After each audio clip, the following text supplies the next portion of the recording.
We live in a world of darkness. When I'm driving in my car and listening to my public radio station, it seems like all I hear are stories of tragedy and sadness. But in the Bible, we're reminded that in this world of darkness, Jesus is light. For example, in John 1:9, Jesus is described as the true light, which gives light to every person coming into the world. In John 3:21, we see that the person who does the truth comes to the light. So clearly there is this connection between Jesus and light. So let's try to relate these concepts of darkness and light by observing the story of Jesus healing the blind man in John chapter 9. So we see the physical manifestation of light and dark when Jesus, the light, encounters the blind man who's literally born into darkness. He's born blind. And we read that Jesus, he spits into the ground and he makes clay and he covers the man's eyes and he asks him to go to the pool of Siloam. And the man does it and he comes back healed. And it's so incredible and nobody has ever seen something like this before. And yet the reaction to this miracle is not one of joy and praise, but is one of suspicion. Jesus' character is called into question by the Pharisees and he's accused of being the bringer of darkness. And what's so ironic about this situation is the fact that the man that was born into darkness is the one who actually sees light. And those who claim to see, those who claim to have this knowledge of light, are the ones who are so blind in their spiritual darkness. And they can't even digest the miracle that's just happened. They can't even understand that the rebuke is standing right in front of them.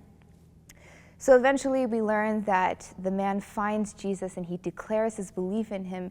And to this, Jesus responds with the following in verse 39. Jesus says, "For judgment I have come into this world, that those who do not see may see, and that those who see may be made blind."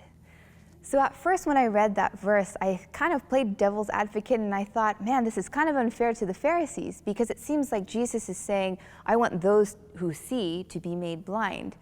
But then upon further reflection, I realized that this verse is cyclical because he's trying to make those who are blind see, and then those who see are made blind, but those who are blind are made to see. And so we see this as just this cycle. And there's a certain amount of this cyclical blindness that is so necessary in the Christian experience in order for us to truly understand what light is. Because we wrestle against the forces of light and dark, and we can never think that we are this innocent third party. The forces of darkness are always trying to pursue us.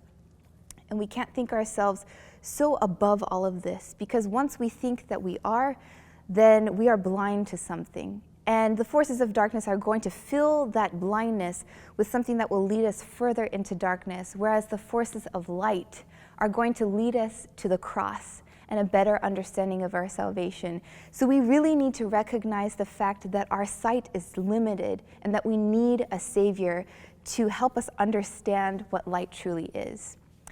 So this lesson, it really made me think of a hymn that was written by Henry Van Dyke in 1907 called Joyful, Joyful. And the first stanza, it goes like this: "Joyful, joyful, we adore thee, God of glory, Lord of love. Hearts unfold like flowers before thee, hail thee as the sun above. Melt the clouds of sin and sadness, drive the dark of doubt away. Giver of immortal gladness, fill us with the light of day."